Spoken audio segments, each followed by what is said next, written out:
이제 여러분의 2026학년도 여러분의 9월 모의평가까지 다 끝났어요. 그죠? 일단 큰일 치르더라고요.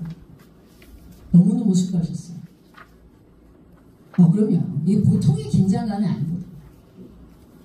또 잘 봐야 되는 시험이다. 그냥 여러분의 모의고사가 아니죠. 그러니까 긴장한 것까지는 좋은데 여러분의 그 긴장감을 뚫고 내 실력이 그냥 온전히 여러분의 나오게 하는 것. 이것 또한 굉장히 중요한 경험이거든요. 네, 그래서 선생님은 이번 여러분의 시험의 점수, 뭐 아쉬우면 아쉬운 친구들도 있을 거고, 선생님 시험지 이제 분석해보면, 또 어떤 여러분 친구들은, 더 좋아졌네? 라는 게 이렇게 표면상으로 보이는 친구들도 있을 거고, 그 피드백은 선생님이 잘 여러분 해가지고 드리도록 하겠습니다. 최대한 빠르게. 중요한 건 이번 여러분 시험에 어떻게 나왔냐가 중요한 거고, 어려웠다 쉬웠다는 사실 우리한테는 중요한 건 아닙니다. 어차피 300평가. 다른 아이들이 어떻게 봤는지가 되게 중요한 거거든. 다른 아이들이 어떻게 생각하고 있는가. 그래서 여러분 그 기점에서 여러분들 설명을 좀 할게요. 이번 여러분 선생님 총평은 이렇게 하고 싶어요. 뭐 이렇게 뉴스 같은 데도 엄청나게 많은 자료들이 막 쏟아져 나왔고, 뭐 여러분 EBS에서 여러분 막 생방송도 있고, 그죠? 뭐 선생님들 나와가지고 막 얘기들도 많이 하시고 하는데, 1번부터 여러분의 30번까지 일단 선생님이 100분을 재고 여러분의 문제를 풀었을 때 100분이잖아, 그지? 근데 100분인데 이게 선생님이 풀었을 때 이게 장계산까지 다 해가지고 이게 시간이 어느 정도 레인지 안에 들어오는지 딱 보면 1등급 커트라인이 어느 정도 선에서 형성이 됐을까가 딱 보여요. 근데 이번에 여러분 1번부터 쭉 여러분의 문제를 풀었을 때 선생님의 느낌은 어렵지 않았다. 예상했던 거보다. 당연히 6편보다는 더 어렵게 나오겠지 라고는 예상을 했었어요. 근데 이제 중요한 건 이제 수능만 남았다는 거죠. 다음 달에 여러분의 10월 1월 서울시 교육청 문제가 한 번 있기는 합니다만 10월 1월 서울시 교육청은 조금 수능하고는 결이 달라서 솔직히 NG 같은 경우는 아예 기분 나쁠까봐 아예 안 보는 친구들도 있습니다. 그리고 항상 여러분의 역대급 여러분의 서울시 교육청 문제가 좀 어렵거든요. 10월이 수능보다.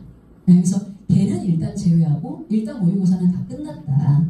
그래서 우리가 공통과목하고 선택과목으로 나눠서 일단 여러분 딱 한 줄 평을 얘기하면 올해 여러분의 수능 어렵지 않겠구나. 어렵게 낼 마음이 없습니다. 전혀. 네? 전혀. 이건 우리한테 희소식입니다. 특히 완전 여러분의 극성기권 학생들은 정말 짜증날 겁니다. 오히려 좀 더 어렵게 나와서 내가 이를 맞출 수 있는 문제들이 좀 더 많았으면 좋겠는데 그렇지 않다는 거. 그런데 뭐의 싸움이냐? 중성기권 학생들의 싸움이 되겠구나. 문제는 작년, 올해 여름에 6평이 너무 쉽게 나와서 거기서는 당연히 난도가 올라가죠. 그런데 생각했던 것보다 많이 올라가진 않았어요. 그 다음에 작년 여름에는 수능과는 유사하다라고는 썼습니다만 작년 여름에는 수능보다는 쉽게 나올 것으로 보여집니다. 마지막 교육과정의 특징이기도 합니다. 문제는 이제 중킬러 문항이죠. 너희 가장 싫어하는 11번부터 14번까지 그 두 페이지. 그 두 페이지의 난도는 작년 여름에 수능에 비교하면 쉬웠다. 그게 되게 중요해요. 여러분들이 거기서 더 많이 맞추냐 틀리냐가 되게 결정적이거든. 그래서 그 문항은 여러분이 그렇게 어렵게 내지는 않았는데 문제는 심리형입니다. 그러면 그 심리형이 정말 말 그대로 심리형이냐? 아니에요. 그건 아니에요. 뜯어보면 아는 거예요. 문제는 이렇게 기출변형 문항이 많이 들었어. 그러니까 기출문제를 똑같이 내지는 않는다는 거죠. 근데 우리 아이들은 똑같이 나와야 좋아합니다. 말 그대로 똑같이 내지는 않겠다는 얘기예요. 그러면 어떻게 변형이 될지에 대해서 너희가 좀 대비해줘야 돼. 그거. 그 다음에 이번 여름에 6편 대비해서 뭐가 좀 어려웠냐면 변별력 문항이죠. 우리가 이제 소위 여러분 킬러라고 얘기하는 그 문항이 좀 더 어려워졌다. 그래서 아마 2, 3등급인 친구들은 아마 거기서는 별로 더 어려워졌나? 라는 느낌은 못 받았을 텐데 내가 1을 찍어야 된다라고 생각하는 보통 얘는 7점 후반에서는 8점대 요 이상인 여러분 친구들은 여기가 조금 저번 6편보다는 어려운데? 라고 느꼈을 수는 있습니다. 근데 거기에 대해서는 이제 조금 더 난이도가 조절되지 않을까. 수능에서는 그렇게 생각이 들어요. 그리고 얘는 선택 과목이 일단 선생님이 내가 확률과 통계랑 우리가 미적분을 하니까 야, 기하는 어차피 얘는 비슷하니까요. 어차피 기하는 확통하고 결이 비슷해요. 난도를 비슷하게 출제하니까 확률과 통계가 정원 6편보다는 어려웠습니다. 그럴 수밖에 없는 게 정원형 6편 때 확통 때문에 등급이 쫙 올라갔거든요. 다 맞는 친구가 엄청 많았단 말이에요. 응? 그래서 내가 확통은 선생님 내가 확통형 해설 강의에서 자세하게 얘기했으니까 그 부분 잘 참고하시면 되고 미적분도 미적분 해설 강의에서 잘 참고하시면 돼요. 대신에 미적분이 그렇게 어렵지 않다. 다시금 어렵게 될 마음이 1도 없습니다. 그래서 미적분을 여러분 준비하는 친구들은 이제 과감하게 여러분이 몇 번은 버려야 되는구나. 몇 번은 버려야 되는구나. 이런 생각을 좀 하시면서 공부하시면 좋으실 것 같아요. 알겠죠? 그 다음 등급컷을 잠깐만 봅시다. 아마 계속 사이트에서 아마 보시고 뭐 하셨을 텐데 지금 원래 바로 시험 딱 끝나자마자보다는 조금 올라갔어요. 확통은 얘는 86이고 2등은 81이죠. 근데 얘는 3등급이 확 떨어져. 지금 얘는 여기가 86 아닙니까? 이상하죠? 원래 얘는 몇 점씩 떨어져야지? 4점씩 떨어지면 88이야. 그러니까 88점의 친구가 엄청 많다는 얘기예요. 선생님 말 뭔 말인지 알겠죠? 또는 여기가 원래 80이어야 되거든? 근데 얘가 1이 올라가서 내가 80점인데 저 8일 때문에 내가 얘가 한 등급이 떨어진 친구들이 계실 거란 말이에요. 1점 차이에 한 장을 노르시죠. 그 얘기는 얘는 무슨 얘기냐면 동점자가 많다는 얘기예요. 선생님 말 알겠죠? 말 그대로 이 동점자를 피해야 된다. 그러니까 이제 어차피 한두 문제 차이다. 절대 실수 있으면 된다 안 된다? 안 된다. 그게 이제 바로 여러분 등급컷에 영향을 주는 거죠. 그래서 수능에서는 요 정도 등급컷에서 형성이 될 것 같습니다. 그래서 88 정도 되지 않을까? 89 정도 되지 않을까? 라는 생각이 들어요. 그러니까 그 얘기는 지금보다는 조금 더 노멀하게 더 나오겠구나. 이렇게 생각하시면 돼요. 왜냐하면 9월은 수능보다는 어렵게 될 것이다 라고 생각하고 된 거거든요. 그러면 몇 문제? 3문제의 여유가 있다. 확통한. 그렇게 생각하시고 그 다음 미적분은 지금 83이에요. 원래는 81이었거든요. 근데 얘가 조금 올라간 거야. 얘가 좀 올라간 거야. 83, 그 다음에 7, 8, 6, 8 여기가 확 떨어지죠. 자 이제 미적분인데 미적분 학생들한테 내가 말씀을 드리면 미적분 학생들은 절대 선택 과목 여러분의 여기에다가 투자하는 여러분의 시험 시간이 너무 짧으면 곤란합니다. 이 미적분 보는 학생들의 가장 큰 특징 중에 하나가 공통 과목에다 너무 많은 시간을 쏟아붓는다는 거야. 그래서 공통 과목에서 좋은 점수를 받아봤자 어차피 미적분에서 다 나가게 되면서 점수가 깎이는 이걸 방지해야 되겠다. 그래서 최대한 여러분의 선택 과목에 투자할 수 있는 시간을 그래도 5분 내지 10분 정도는 조금 지금보다는 늘려주셔야 돼요. 알았지? 그러면 공통 과목을 좀 더 빠르게 풀어줘야 돼요. 이게 포인트예요. 네. 그래서 미적분은 이 정도 선에서 형성이 되지 않을까 싶어요. 선생님 생각에는 10주 뒤의 상황을 얘기하면 알았죠? 네. 그래서 이제는 과감하게 버리는 문제들을 선별해서 이제 얘는 그만하자 라고 생각하고 좀 시간 관리를 좀 할 줄 알아야 돼. 우리 모의고사 시간에 모의고사는 문제 푸실 때 좀 신경 쓰시면 될 것 같아요. 그 다음 기하는 넘어갑시다. 서운하죠? 자 문제는 얘는 자료 보시면 되겠고 수학 1은요. 선생님 이제 선택과목별, 공통과목별 이렇게 잠깐 설명드리면 수학 1은 올해 수능에서 쉽습니다. 이건 우리한테 희소식. 너희가 가장 일을 싫어하는 게 수열이거든. 이번에 수열의 균합 정이 안 나왔죠? 안 냈죠? 걔는 이제 조금 더 난도를 올릴 겁니다. 내 생각에는 노출시키고 싶지 않아서 지금 함구하고 아주 말도 안 되는 16번 문제를 출제하신 것 같은데 그러면 6평이 기준입니다. 6평 스타일로 아마 수열의 균합적 정의 문제를 내겠구나. 이렇게 딱 예상하시면 돼요. 알겠죠? 9월에 이걸 또 내고 싶은데 아마 참으신 게 아닌가 싶어요. 그리고 지수함수, 로그함수에서 여러분이 22번 문제 아시죠? 근데 22번 문제 치고는 매우 쉬웠습니다. 그래서 처음으로 22번을 맞춘 친구들이 꽤 많다. 네가 잘해서가 아니라 그만큼 쉽게 냈다는 얘기입니다. 지수함수하고 로그함수에서 유의할 점은 원래 우리가 지수함수, 노구함수 문제 가장 까다로운 문제가 뭐냐면 추론항입니다. 개수 세우는 거. 그거 안 내시겠다면, 그죠? 그냥 그래프의 성질. 아주 간단한. 너희가 좋아하는 좌표 설정에서 끌고 가는. 이런 스타일 문제를 낸다면 이거는 우리가 해볼 만하다. 그래서 일단 수학원은 전체적으로 전혀 문제는 없습니다. 삼각함수에서 너희가 제일 어려운 문제가 삼각형의 활용이잖아? 웬일? 내가 바로 이래 시험 전날 다른 지점에서 내가 수업을 했거든요. 내가 수업을 하면서 뭐라 하냐면 얘네 20번 문제에 박스 채우기로 삼각함수 문제가 나올 것 같아. 라고 내가 얘기를 했다. 원래 우리 7주차 자료에 있어요. 근데 우리 시점에서는 내가 이게 한 주가 밀려가지고 못했지만. 근데 9평에 내면 수능이 안 낼 거야.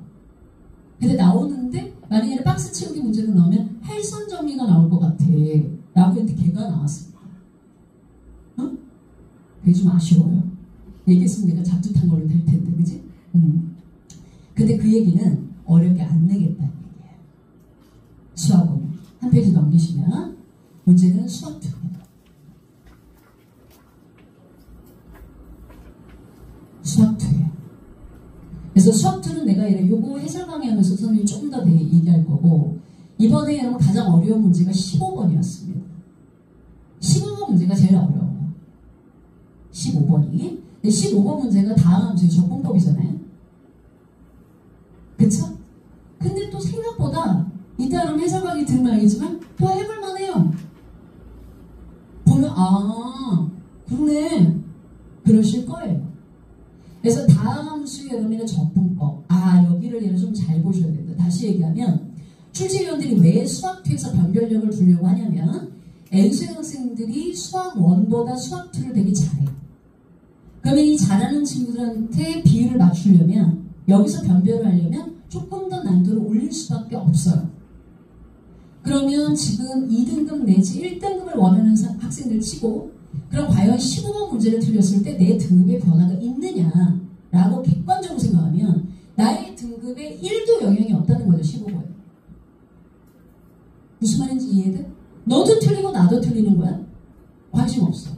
나는 여러분 15번을 죽자고 여러분 N수의 학생들이 달려들었으면 아까 전 등급 컷이 나오면 안 됩니다. 90이 넘었었어야 돼요. 다시 얘기하면 N수의 학생들도 나 1만 찍으면 돼 라는 것에 맞추고 있다는 거야. 전략적으로 안 푼 거야. 내 말 이해됐죠? 딱 봐가지고 분위기 보인 거지.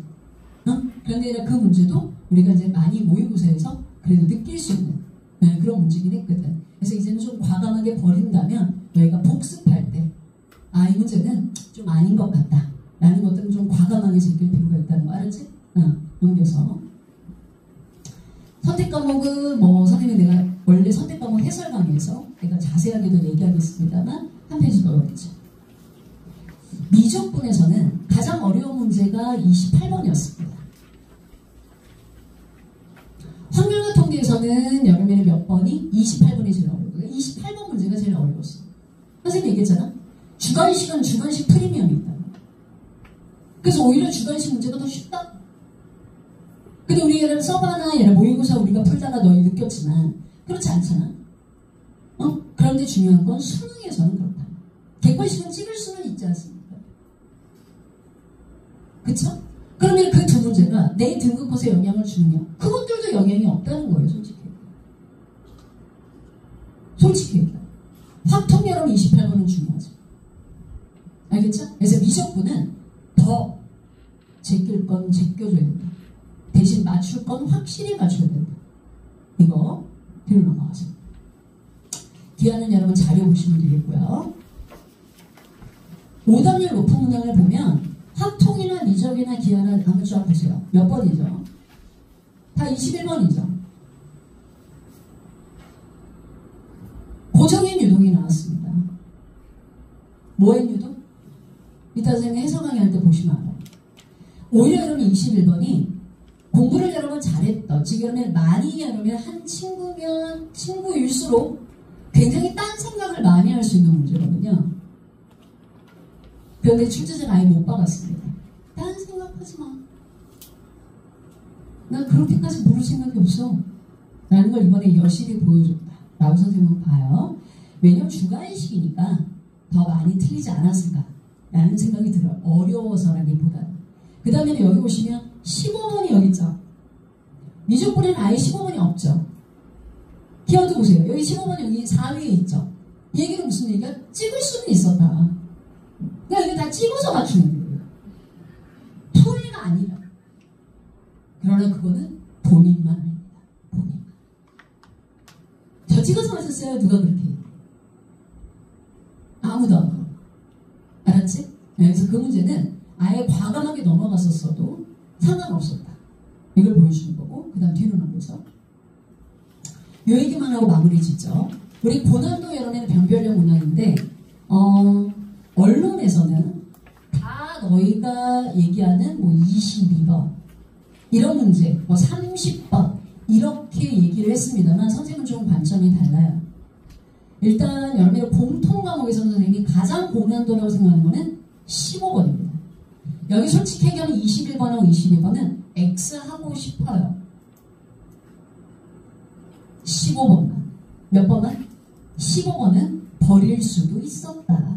그 다음에는 선택 과목에서는 확률과 통계는 내가 여기다 30번 여기 써놨습니다만 난 30번보다 여러분 28번을 우리 친구들이 더 많이 틀렸겠다.